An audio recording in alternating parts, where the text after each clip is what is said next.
ఆ తర్వాత గాల్లో వస్తున్న మిస్సైల్ని మన సూపర్ హీరో తన సూపర్ సూట్తో ఆపిలేపేస్తాడు.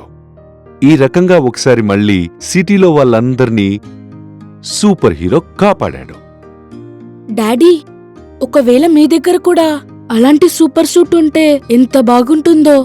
అది ఎప్పుడు మిమ్మల్ని కాపాడుతూ ఉంటుంది. నాన్నా, నా దగ్గర సూపర్ సూట్ అయితే లేదు కానీ కాకపోతే అలాంటిదే ఒకటి నా దగ్గరుంది. అది నన్నెప్పుడు సురక్షితంగా ఉంచుతుంది. అదేంటి డాడీ? పద నీకు చూపిస్తాను. ఇదిగో ఇదే నీ సూపర్ సూట్. ఇక ఇది నా సూపర్ సూట్. ఇది క్లిక్ అయిందంటే నేను కూడా సురక్షితంగా ఉన్నట్టే. డాడీ, మీరు చెప్పేది నాకు అర్థం కాలేదు. మీరు సీట్ బెల్ట్ని సూపర్ సూట్ అని ఎలా అనగలరు? ఎందుకంటే నాన్నా, ఇదొక్కటే మనల్ని రోడ్డు మీద ఎప్పుడూ కాపాడుతూ ఉంటుంది. చూసావా, ఒక్కోసారి మనం ఈ విధంగా రోడ్డు మీద సడన్ గా బ్రేక్ వేయాల్సొస్తుంది, లేదా పొరపాటున ఏదైనా యాక్సిడెంట్ జరగచ్చు. అప్పుడు ఈ సీట్ బెల్ట్ ఎలాంటి బలమైన కుదుపు లేకుండా మనల్ని గట్టిగా ఆపి ఉంచుతుంది. ఎందుకంటే మనకెలాంటి దెబ్బలు తగలకుండా. ఓ డాడీ, అంటే రామన్ అంకుల్కి డ్రైవ్ చేస్తున్నప్పుడు అందుకే దెబ్బ తగిలిందా? ఎందుకంటే ఆయన సీట్ బెల్ట్ పెట్టుకోలేదని. అవును, నువ్వు ఊహించింది పూర్తిగా నిజం నాన్నా. ఇప్పుడు నీకర్థమైందా మన రక్షణ కోసం సీట్ బెల్ట్ ఎంత ముఖ్యమైనదో అన్నట్టు. అంతేకాదు, కారులో సీట్ బెల్ట్తో పాటు ఇంకొక వస్తువు మనకి ఎక్స్ట్రా రక్షణనిస్తుంది. అదేంటి డాడీ? Air bags. అవును, నేను చూశాను. ముందు రాసుంటుంది ఎయిర్ బ్యాగ్. కేవలం ముందే కాదు, జాగ్రత్తగా చూడు, వెనుక ఉన్న నీ సీట్లో కూడా ఎయిర్ బ్యాగ్స్ ఉన్నాయి. అర్థమవుతుందా? కాని డాడీ, నేను మిమ్మల్ని ఒక విషయం అడగడం మర్చిపోయాను. మీరు నన్ను వెనకెందుకు కూర్చోబెడతారు? అలాగే చిట్టి కోసం విడిగా సీట్ ఎందుకుంది? తను ప్రశాంతంగా కూర్చోగలదు కదా. మీ ఇద్దరి రక్షణ కోసం నాన్నా. ఎందుకంటే మీరు వెనుక కూర్చోవడం వల్ల నేను నా దృష్టంతా కారు నడపడం మీదే పెట్టగలను. ఇక ఈ విడిగా చైల్డ్ సీట్ ఉంది కదా, అది నీ చెల్లెల్ని ఇంకా ఎక్కువగా ప్రొటెక్ట్ చేస్తోంది. నువ్వు కూడా కోరుకునేది ఇదే కదా.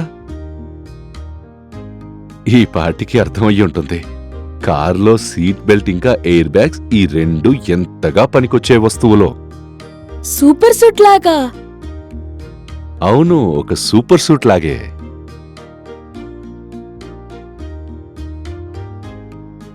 కాని డాడీ, సూపర్ సూట్లో హెల్మెట్ కూడా ఉంటుంది కదా. మన సూపర్ సూట్ అది లేకుండా ఎలా కంప్లీట్ అవుతుంది? అరే, మన దగ్గర కూడా ఉంది కదా, నువ్విక్కడే ఉండు. ఇది బైక్ హెల్మెట్ కదా, దీన్ని మనం రోజు పెట్టుకుంటాం. మీరు నన్ను ఎప్పుడైనా బైక్ మీద తిప్పినప్పుడు. మరి ఇదే కదా, ఇదే మనకు రక్షణిచ్చే సూపర్ సూట్ ని కంప్లీట్ చేస్తుంది. ఉండు, నేను నీకు హెల్మెట్ పెడతాను. కొంచెం ఇది పట్టుకో. ఈ చిన్నది నీకోసం. సరిగ్గా టైట్ అయిందా? లూజ్గా ఏం లేదు కదా. ఎందుకంటే ఒకవేళ హెల్మెట్ ఎక్కువ టైట్ అయిందంటే నొప్పి పెడుతుంది. అలాగే లూజ్ అయిందనుకో, తర్వాత మన తల మీద నుంచి జారి పడిపోవచ్చు. అప్పుడు మన తలకి రక్షణ ఎలా లభిస్తుంది? అవునా?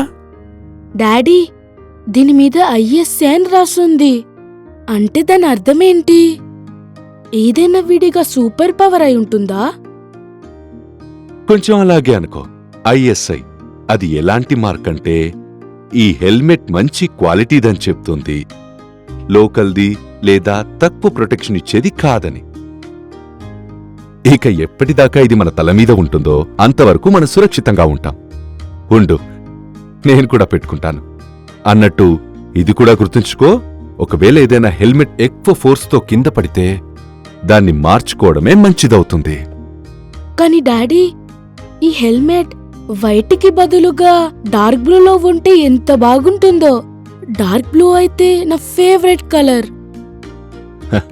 హా నాన్న, అది ఆర్ట్ క్లాస్ కోసం. రోడ్డు మీద మెరుస్తున్న హెల్మెట్ పెట్టుకోవడం ఎంత మంచిదంటే నువ్వు దూరం నుంచే మిగతా వాళ్లకు కనిపిస్తావు. ఇక ఎంతగా కనిపిస్తే అంత సురక్షితంగా ఉంటావు. అది ఎవరిలాగా? సూపర్ హీరోలాగా. సరే, ఈ సందర్భంగా చిన్న సూపర్ హీరోకి ఐస్ క్రీమ్ తినిపిస్తాను. ఏ